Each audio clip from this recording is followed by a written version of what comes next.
Imagine standing before the most powerful king on earth, knowing that a single word from him could take your life. Imagine stepping into a throne room without an invitation, without protection, without knowing if you will live to take your next breath. Now imagine doing it. Not for yourself, but for your people. For their survival. For their future. This is the story of Esther, the queen who risked everything to save a nation. Welcome to ScriptureShots. Let's step into the shadows of Persia, where destiny was written in silence and courage was born in the heart of an orphan girl. A world of power and danger. The empire of Persia stretches wider than imagination. From the mountains of India to the deserts of Africa, it is a kingdom of gold, power, and fear. And at the center of it all sits one man, King Ahasuerus, known to history as Xerxes, a ruler whose word is absolute, whose decisions shape kingdoms, whose anger can end lives. But today, the palace is filled with something else. Celebration, wine, music, laughter. A feast lasting 180 days, the longest the world has ever seen. But power makes strange demands, and the king's pride sets a story in motion that will shake history. He commands his queen, Vashti, to appear before him, to be displayed like an ornament, to entertain drunken nobles. And she refuses. A shock, a scandal, a humiliation, and in a fury, the king removes her crown. The throne of Persia is now empty, waiting for a new queen, a new story, a new destiny. Far from the palace, in the quieter corners of Persia, lives a young woman named Hadassah. But the empire knows her by another name, Esther. She is Jewish, an exile, a minority in a land that does not love her people. Orphaned young, raised by her older cousin, Mordecai. Quiet, humble, kind. With beauty that draws the eye and a spirit that draws the heart. She doesn't know it yet, but heaven is writing her story. The king issues a royal decree. Gather the young virgins of the empire. Bring them to the palace. Prepare them for the possibility of queenship. Esther is taken, not by choice, but by force of empire. And as she walks through the palace gates, she steps into a world she never imagined. A world of silk, a world of secrets, a world of danger. Mordecai gives her one instruction. Do not reveal your identity. Not yet. Not here. Not until the time is right. And Esther obeys. Inside the palace, Esther enters a long period of preparation. 12 months of oils, perfumes, and treatments. 12 months of learning, etiquette, culture, and diplomacy. 12 months of observing, listening, understanding the rules of power. She does not ask for jewelry. She does not demand special treatment. She simply walks with grace, and everyone who meets her finds favor with her. In a world built on ambition, her humility becomes her strength. Finally, her day comes. Ere moment, her night with the king. She enters the throne room not in extravagance, but in quiet confidence. The king sees her, speaks with her, listens to her, and something unexpected happens. He is moved by her spirit, captivated by her presence, drawn not only to her beauty, but to her character. And with the placing of a crown, an orphan girl becomes queen of Persia, Esther, queen of an empire chosen for such a time as this. Every story of light has a shadow, and in this story, that shadow is a man named Haman, a noble, a strategist, a political climber. The king promotes him above all other officials, a man now second only to the king himself.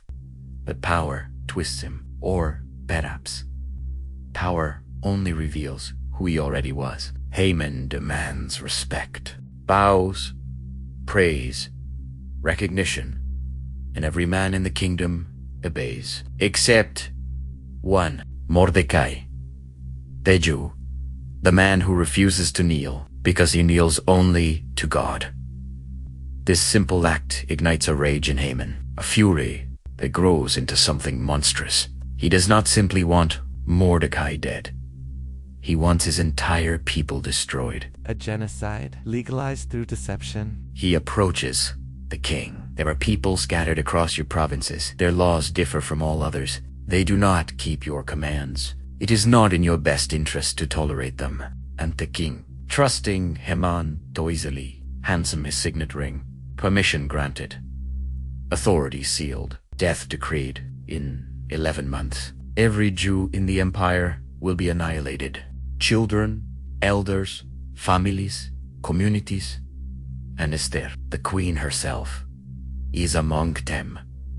But no one knows she is Jewish. Not yet. When the decree spreads, Mordecai tears his clothes, covers himself in sackcloth and ashes, and cries out in the streets. People gather around him, panicked, confused.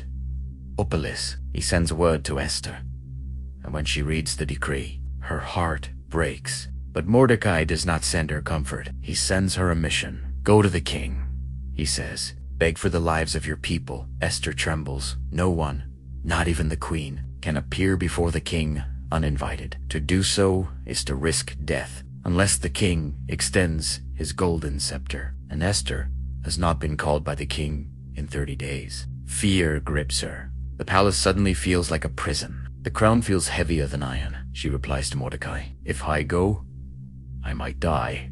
And Mordecai sends back the sentence that will echo through eternity. Who knows if you have come to the kingdom for such a time as this? At that moment, Esther understands. Her position is not an accident.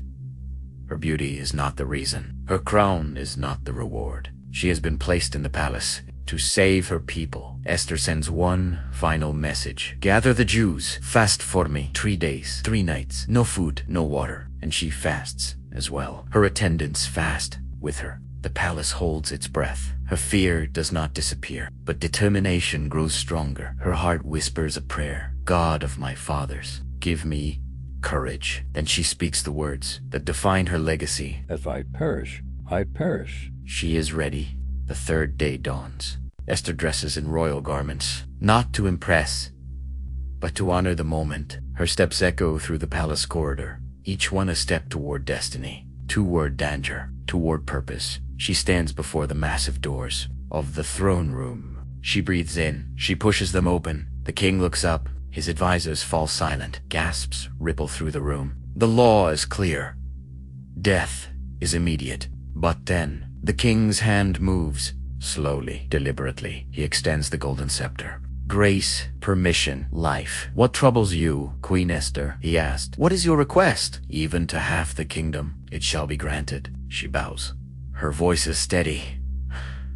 My kin, my request is simple. Come to a banquet I have prepared. You and Haman. Intrigue spreads. The king agrees. Haman beams with pride. But this banquet is only the beginning. The first step of Esther's divine strategy. The table is set. Wine poured. Candles flicker. The king asks again, what is your request? Esther does not answer directly. Instead, she invites them to a second banquet. Tomorrow, same place, same people. Haman leaves, thrilled, convinced he is rising even higher in influence. But pride blinds him. He sees Mordecai that day, still refusing to bow, still standing tall. Haman's rage erupts. He goes to his home and constructs a gallows 75 feet high. He plans to hang Mordecai at dawn. But heaven has other plans. That night, the king cannot sleep. Coincidence or Providence, he orders the royal records to be read to him, page after page, until one story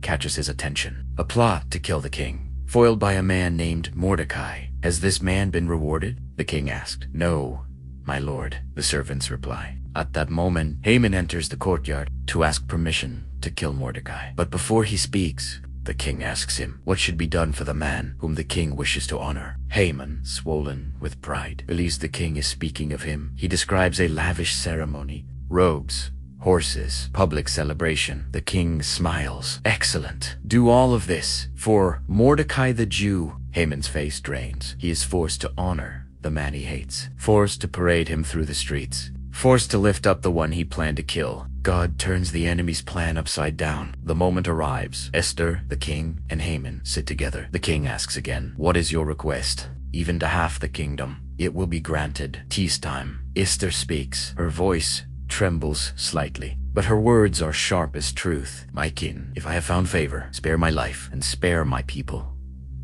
For we have been sold to destruction and death." The king rises in fury. Who would dare do this? And Esther turns her gaze to this wicked Haman. Silence, shock, terror.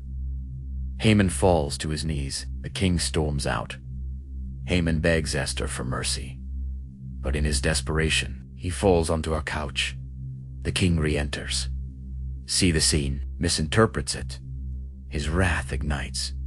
Haman is seized. His fate was sealed, and the gallows he built for Mordecai becomes the place of his own death. Justice, swift and poetic. But Esther is not done. The previous decree cannot be undone. Persian law is permanent, so the king issues a new decree. The Jews may defend themselves, fight back, stand strong. And when the day of destruction arrives, the Jews prevail. Their enemies fall. Their communities survive. Esther and Mordecai establish a celebration to remember God's deliverance. A festival named Purim, still celebrated today. A reminder of courage, Providence, and divine timing. Esther never performed a miracle, never heard God's voice audibly, never saw a burning bush, but she was placed in position at the right time, with the right heart, to do God's work. Her story teaches us, 1. God works silently, but powerfully. Even when his name isn't mentioned, his fingerprints are everywhere. 2. Courage is not the absence of fear. It is acting despite it. 3. You are where you are, for a purpose greater than yourself. Home, work, school, relationships. Every position is a divine assignment. 4. Faith requires risk. Esther stepped into danger, and God met her there. 5. Deliverance often comes through ordinary people, willing to do extraordinary things. You don't need a crown to have purpose. You only need obedience. And courage. This is the story of Esther, the queen who saved her people. A reminder that courage can change history, and faith can move destinies. If this story moved you, if it strengthened your faith, if it reminded you that God places people exactly where they need to be, then subscribe to ScriptureShots for more powerful Bible stories.